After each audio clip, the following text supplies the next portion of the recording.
Olá, bem-vindo ao Melhor e Mais Justo, um espaço antenado com os movimentos sindical e social para conversar sobre questões importantes ao avanço das conquistas da cidadania. A mobilização de estudantes, pais, professores e parlamentares para tentar barrar o projeto do governador Geraldo Alckmin do PSDB, que defende a reestruturação das escolas por ciclo e o fechamento de quase uma centena delas em todo o estado de São Paulo. Educação, senhor governador, requer diálogo.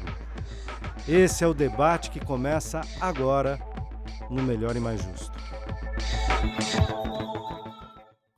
E para falar sobre esse assunto, convidamos Ângela Meyer, presidente da União Paulista dos Estudantes Secundaristas, e Ocimar Munhoz Alavarce, professor da Faculdade de Educação da Universidade de São Paulo.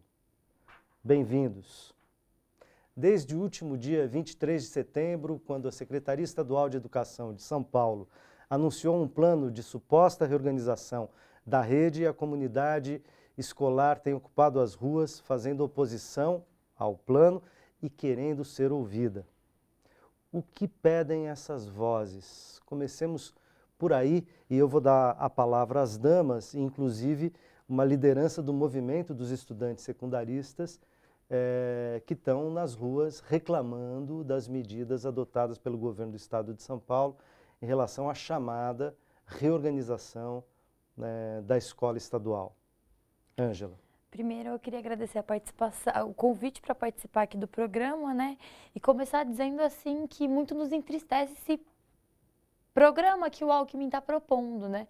Como você bem disse, no dia 23 de setembro houve esse anúncio dessa medida sem nenhuma consulta dos estudantes, nem dos professores, nem dos pais, ou seja, sem nenhuma consulta com a comunidade escolar. E isso muito nos deixou intrigado, porque é um projeto que visa o fechamento de escolas, visa menos educação para as escolas públicas paulistas, né? O que nos preocupa muito. Então, desde então, a gente vem ocupando as ruas, se manifestando, fazendo grandes mobilizações para dar a resposta dessa consulta que não foi feita conosco, de que a gente é contra esse projeto, e é por isso que a gente continua se mobilizando até agora. E, Ocimar, muito se tem noticiado o fato de que há nas escolas estaduais uma superlotação, salas com 60, 63, às vezes 70 alunos, e em outros casos salas ociosas, tem uma má distribuição dos estudantes pelas escolas, e essa seria, por exemplo, esse seria um dos argumentos para essa reorganização que redundaria no fechamento já anunciado de 94 escolas. Como é que você lê a ideia desse tipo de reorganização física das escolas, sem outras medidas, digamos, de cunho acadêmico, pedagógico, que qualificasse uma possível reorganização física? Bom, inicialmente agradecendo a oportunidade, né, como parte até do meu trabalho numa universidade pública, né, lidando com políticas públicas, participar desse debate. Eu quero começar por um problema que é justamente a existência de muitas notícias. Nada contra o trabalho dos jornalistas, nós estamos diante de um plano que, na verdade, não foi apresentado como um plano. Não há um registro, não há um estudo que fundamente uma série de argumentos apresentados. Então, isso salta aos olhos, né, numa rede, né, das mais antigas do país, né, cometendo erros primários, inclusive dificultando o próprio debate. Porque existem questões postas nesse plano, digamos assim, vamos admitir, que são debatíveis, discutíveis. No entanto, como nós não temos um plano, nós temos notícias. O secretário, sobretudo, chama os jornalistas e vai apresentando notícias. Então esse é um primeiro elemento que, insisto, dificulta o próprio debate. Então o plano não tem uma estrutura, o suposto plano não tem uma estrutura minimamente consistente que permitisse discuti-lo mais amplamente. Claro, né? Porque depois do primeiro anúncio, outros foram sendo feitos. E a pergunta que eu lanço é a seguinte: a Secretaria tinha todas essas informações do primeiro dia? Se tinha, ao não divulgá-las, foi irresponsável. Se não tinha, isso não diminui a responsabilidade, porque significa que apresentaram uma ideia e depois foram apresentando as situações, né, de desenvolvimento do plano, coisa do tipo. Então, esse é o primeiro elemento que eu quero destacar.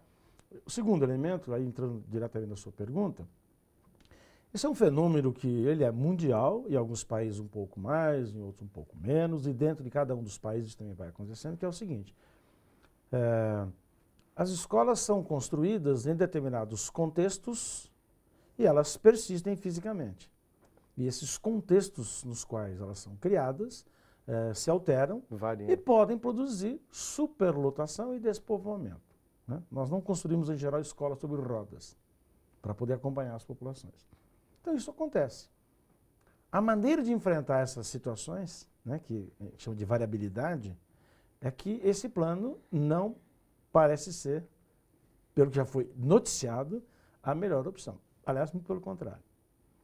Então, de fato, nós temos uma série de indícios, né, que mostram isso. No entanto, há um quadro que agora o governo do Estado anuncia, mas que há mais de 20 anos vem se projetando, que é a diminuição do número de alunos sob a responsabilidade do governo estadual de São Paulo. Estudos que eu realizei mostram que desde 93, 2 anos antes, né, do governo dos tucanos assumir a educação em São Paulo, o governo do Estado, somando-se alunos do ensino fundamental e do ensino médio, teve uma redução de mais de 2.800.000 alunos para serem cuidados.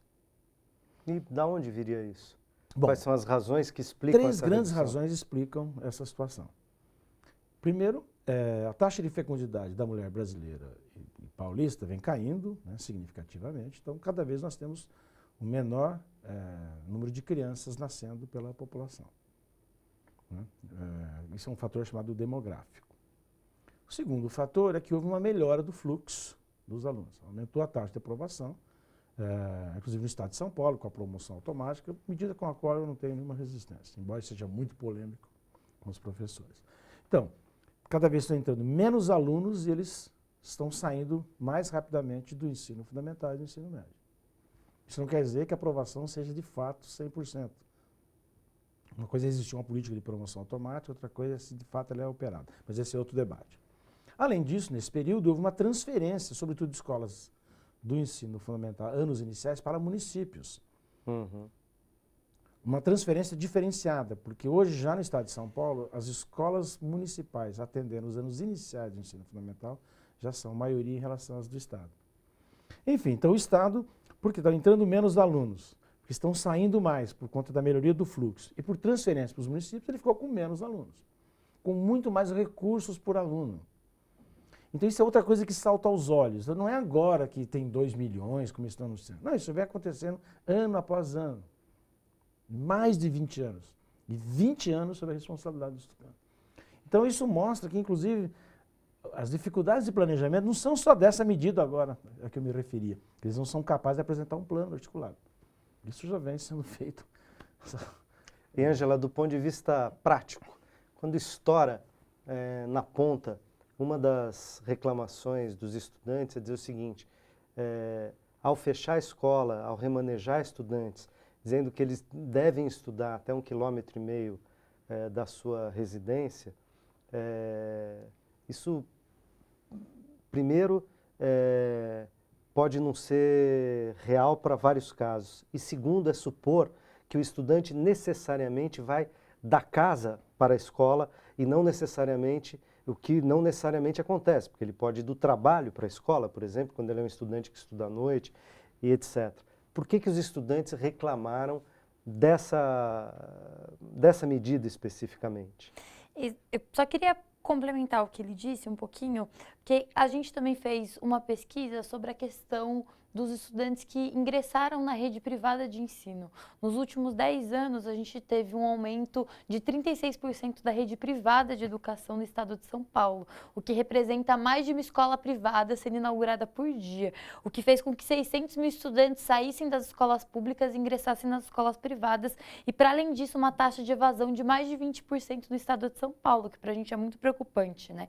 Aí, respondendo a sua pergunta, para a gente é muito complicada essa questão do governo do estado não entender realmente o que acontece dentro da escola pública, né? Porque muitas das vezes os estudantes, principalmente o pessoal que estuda no noturno, sai do seu trabalho e vai diretamente para a escola.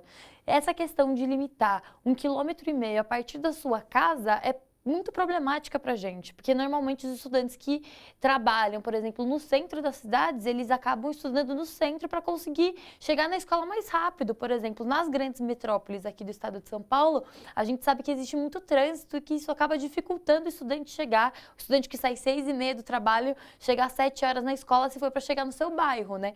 Então, para a gente isso é um problema que acaba nos preocupando muito, né?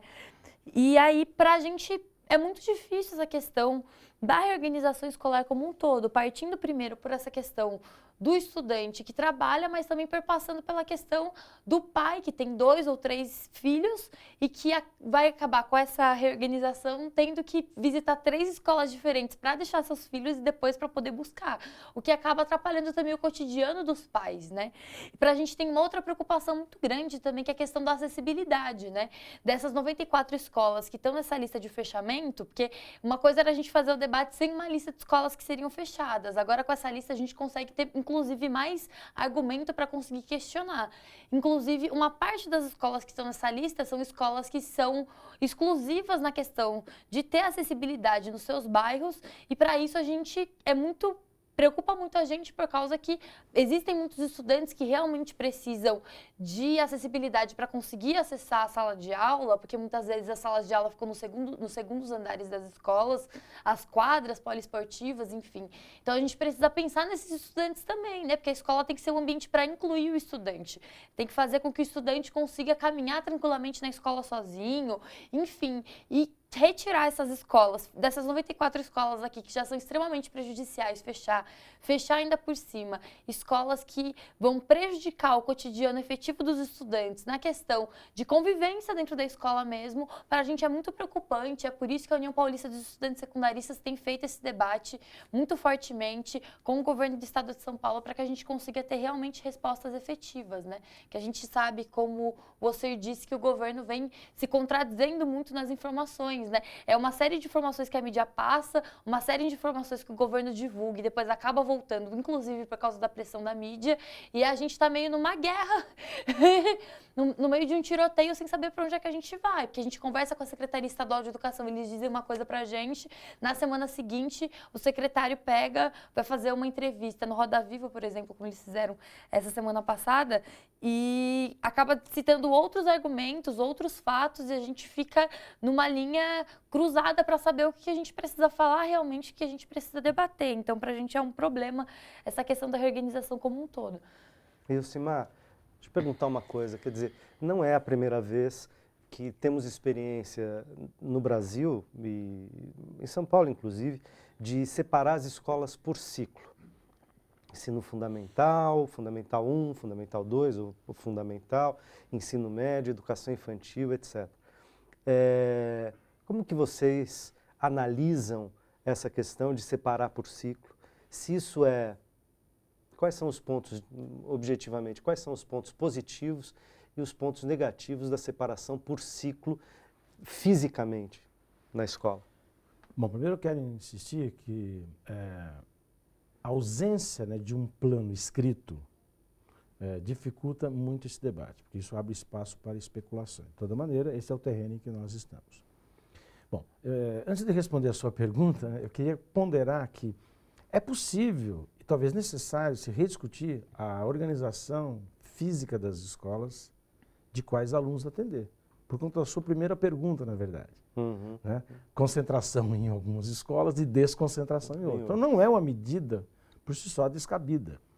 Só que isso você não faz se dirigindo inicialmente a todas as escolas, como a princípio foi feito. Você faz diante de um plano, localizando as escolas, as suas características, quem é o seu alunado. Inclusive isso, tem escolas que recebem alunos que trabalham. Diferente daquelas que só recebem alunos que moram no bairro e não trabalham. Então você não pode dar o mesmo tratamento para escolas que têm demandas muito distintas. E tudo indica que isso não foi feito. Bom, mas vamos agora a essa segunda pergunta. Bom, primeiro que não quero fazer guerra de palavras, ainda que as palavras, né, encerrem lutas históricas pelos seus significados, e ciclos é uma dessas palavras. Não é uma palavra nova na educação brasileira. Antes de 1971, antes da Lei 5692, nós já tínhamos a organização da escolarização em termos de o ensino primário e o ensino secundário. Só o ensino primário era obrigatório. Quem quisesse ir para o ensino secundário fazia um exame, o exame de admissão. Passando nesse exame, ele era admitido no ensino secundário, que estava dividido em 2 ciclos, o ciclo ginasial e o ciclo colegial. Por isso que, apesar de fazer muito tempo que isso legalmente não existe, as pessoas ainda usam ginásio, colégio, mas enfim, só 40 anos, não deu tempo ainda de mudar o uso da palavra. Bom, então você já teve esse uso. Depois, nos anos 80, e sobretudo 90, a palavra ciclo passou a ser associada a experiências de organização curricular diferenciadas da chamada seriação, numa tentativa de enfrentar o fenômeno do fracasso escolar, que no Brasil se manifesta como em poucos lugares do mundo, né, por conta das altíssimas taxas de reprovação e baixa aprendizagem dos nossos alunos. Mas esse é outro debate, mas que ao qual vou ter que voltar por conta dessa discussão da reorganização. Então, o governo do Estado tem usado a expressão ciclo para falar de ciclo 1, ciclo 2, mas, na verdade, se nós olharmos as escolas, como elas estão funcionando, e as próprias medidas noticiadas, não há nada que altere a organização seriada das escolas. E aí, na verdade, a questão de ter fisicamente um ciclo ou outro, isso é secundário. Uhum. O Não problema é qual é a unidade pedagógica que você dá para um determinado conjunto de anos escolares. Depois, quais são os professores que vão trabalhar nisso? A rede estadual de São Paulo tem uma alta taxa de professores contratados a título precário. Inclusive no verdadeiro limbo jurídico, porque eles nem são CLT, nem são funcionários públicos, né? São contratados por contrato. Por conta, inclusive, da ausência de concursos regulares nos últimos anos. Então, na verdade, o foco, né, ele pode ser dado numa escola que atenda os 3 ciclos, assim chamados pelo governo do Estado, ou um só. Esse não é o elemento central. Aliás, o grande problema é o acompanhamento dos alunos ao longo da escolarização, e isso não existe na rede estadual, ele é muito precário, as equipes de apoio. Então, a questão de fisicamente agrupar, isso pode ser fruto daquilo que a sua primeira pergunta colocou, fazendo uma caracterização das escolas. Pode ser que em algumas circunstâncias tenhamos que ter alunos de várias idades frequentando a escola. Aliás, isso não é um problema, embora vamos ter que também discutir a questão da faixa etária. A grande questão é como esses alunos são acompanhados, que recursos são a eles destinados. E aqui uma outra questão importante, esse plano fala em agrupar os alunos para melhorar. Qual é o plano de melhora das escolas para onde eles vão?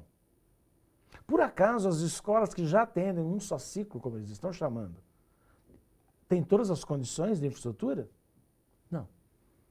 Por isso que, na verdade, tudo indica, sem querer precipitar conclusões, tudo indica que essa reforma trata-se, no fundo, para 2 coisas.